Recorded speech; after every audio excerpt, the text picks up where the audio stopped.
Hi all, welcome to the channel, welcome to the workshop. You'll notice on the workbench is an Aston Martin.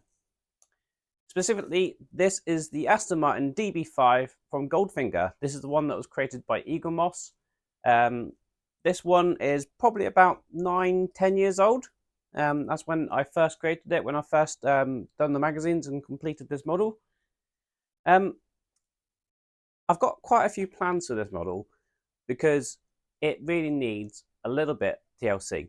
Now, it has featured on the channel previously where I was doing a little bit of fixing on it, including replacing one of the rear lights, which unfortunately has made that misbalanced because we've got one that's really nice and bright, one that's a little bit dull. The dull one, in my opinion, probably looks a little bit more authentic, but they don't match. So that's a little bit of a bugbear. Also, the headlights on this, I think I said before, they're bright white. It doesn't really match the model of the car. I want to change those to a warm white. But I actually have quite a few more plans for this. So what I'm going to do, I'm going to show you a little bit more detail of this vehicle, and then hopefully tell you a little bit of what I plan on doing.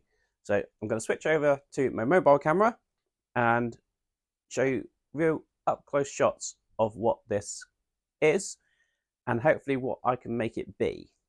So let's go over and see what's what. Right, so as I said, this is DB5.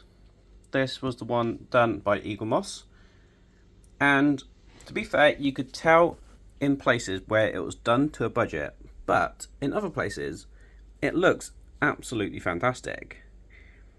Now, this one, as I said, does have a few little faults, primarily through time and a little bit through neglect, and probably a little bit on my assembly when I first started doing this. Noticeably, you can notice that the boot never really did shut properly. I did improve that on the last video that I did, but as you can see, it still sits a little bit high there.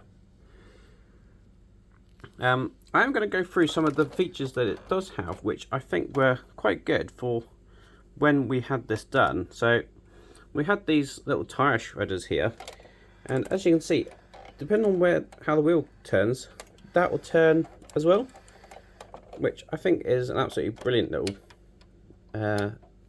move on that one. We do have the revolving license plates.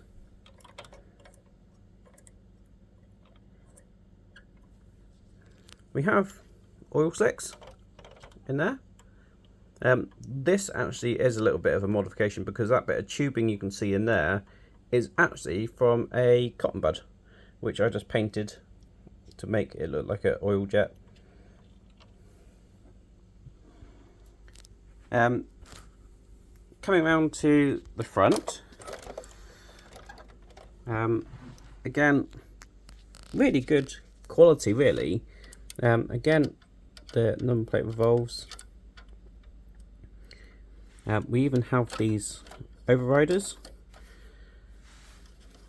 that come out.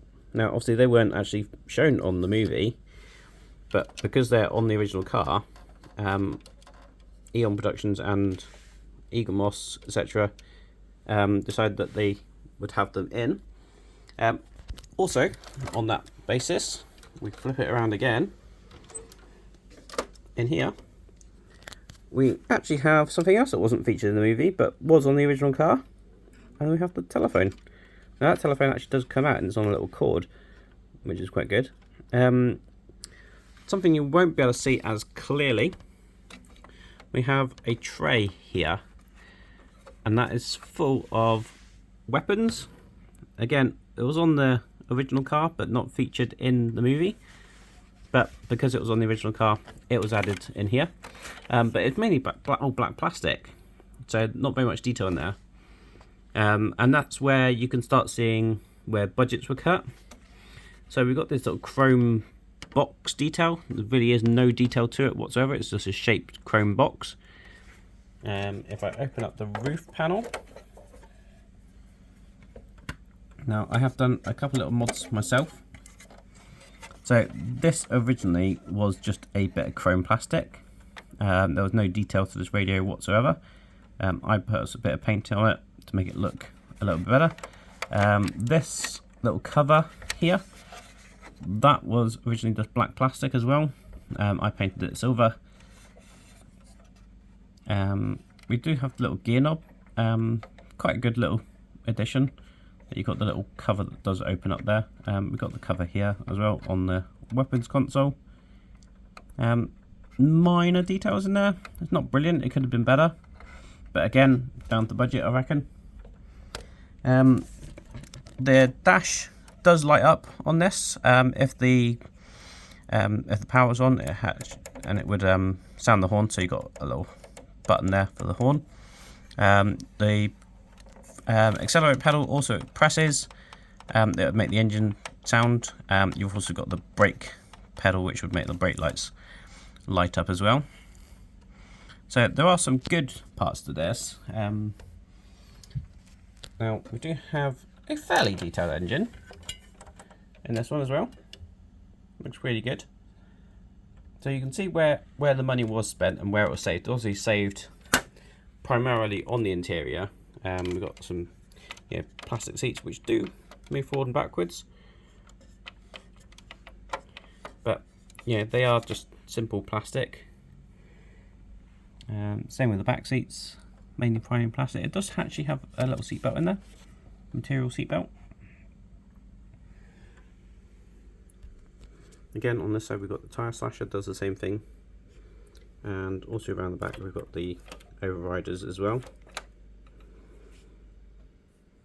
We have the bulletproof shield, and that just is on a spring like that. Now, getting this back down is not always the easiest thing to do.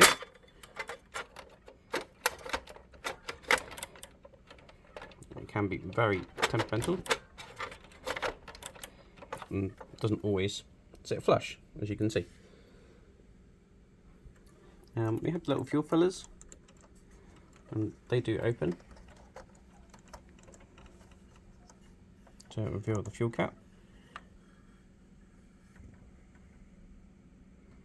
Again, I've painted that black, it was just body coloured. So there are some notable good points to this car. Now, on to what I'm planning. So, one of the biggest faults that lots of people had with this car, and you can just about see it on camera, the colour does not match uniformly. So we've got a darker set of wing here, and it looks light towards the front, as you can see. It's probably more noticeable in person, but I think the camera is just picking that up. If I go over to the front, you can see it much lighter here. The bonnet is darker, and that's not just a light or dust or dirt. It is actually darker than the rest of the car. Couple of faults that's happened since I've built it. Notably, this light is broken. It should be on a nice little hinge like this one. So that needs addressing. As I said, the headlights I want to change to a warm white as opposed to a very bright white. Might see if I can try and add some more detail to these wipers. They are just little simple bits of chrome plastic.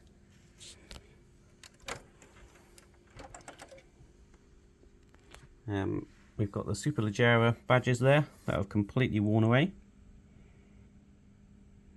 on both sides. Another good point actually, we got the little aerial that came up, there's a nice little detail there. So on the exterior, they obviously did the work on this one apart from the paint colour. The other thing I modified was I put a bit of paint on the inside of this.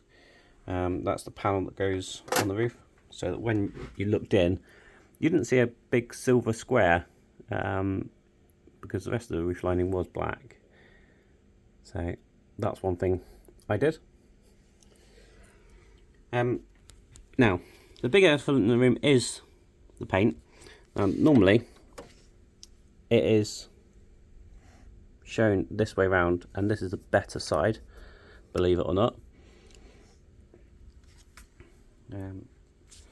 if I flip it around the other way,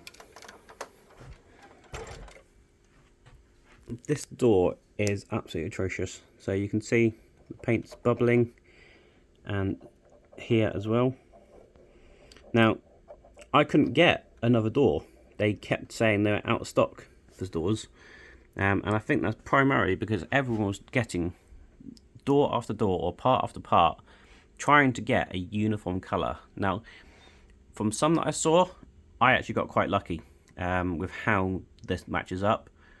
It's not as bad as what I've really seen some of them are, but this probably shows it really well. Actually, you can see the darker colour on the bonnet, the darker colour on the wings, and then this section here is just lighter.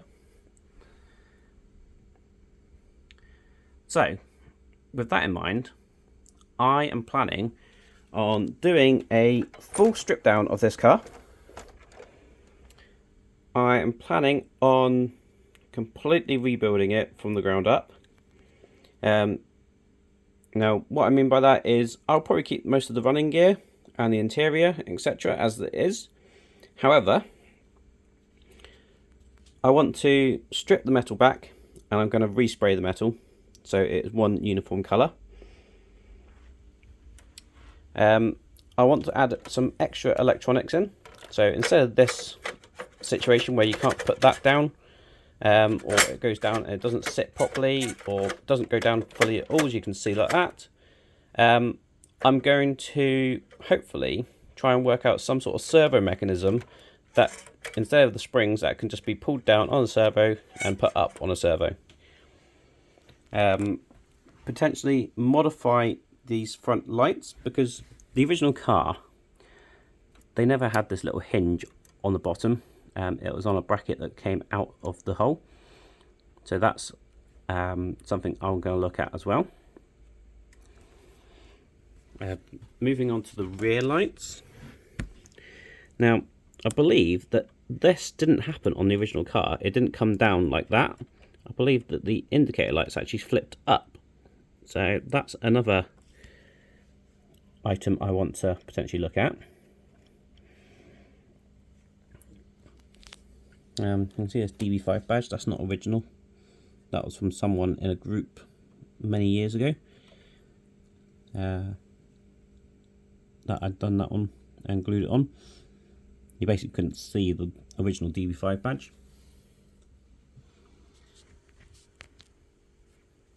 So that is where I'm at. I do want to try and put a little bit more electronics in it. It might be a little mini computer in there to control the lights on and off, etc.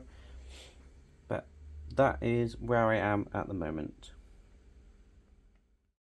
Right, so that is the Aston Martin DB5. Let me know your thoughts on this. It'd be interesting to know if anyone has done anything like that, or whether you've got any tips or pointers for me. The biggest thing for this one, I've resprayed car bodies before when it comes to RC cars. However, I've never done one with die-cast metal, and not one that's ever been looked at really, really closely. So that is probably the biggest challenge for me doing this model. On the electronics side, I can probably do that with a few microcontrollers and a couple of servos, because I am planning on making this potentially come up and down on a servo. Possibly also fitting in a micro servo to control the guns as well. At least, for the very least, them coming out of the front. Maybe not actuating or making a sound or anything like that. But I also want to wire up the lighting, so all the lighting will hopefully be able to be controlled by a computer. And this does also make an engine sound, so maybe I can do that as well. Hopefully, I can just tie that into the current electronics board, which should be fairly simple. I believe the engine sound is literally just a key. The key actually creates a circuit in there, and that just makes the engine sound. The only thing that won't happen is obviously the pedal making the engine sound, or the brake lights, unless I wire those up as well to the mini computer. But I do have some ideas, but the first step on this journey is going to be stripping the entire car apart, stripping back the bodywork, and just seeing where we are with it. And hopefully I can make some improvements and maybe some Q branch level upgrades for this model. If you want to see that, please do remember to hit the thumbs up button. It'll give me some idea of how the interest is for this car and whether there is any interest and any purpose to me putting it on the channel. If you want to see the next video for this, do make sure you hit that subscribe button and ding that bell, and then you'll be notified when I release new videos. Until next time, I'll see you around. Cheers.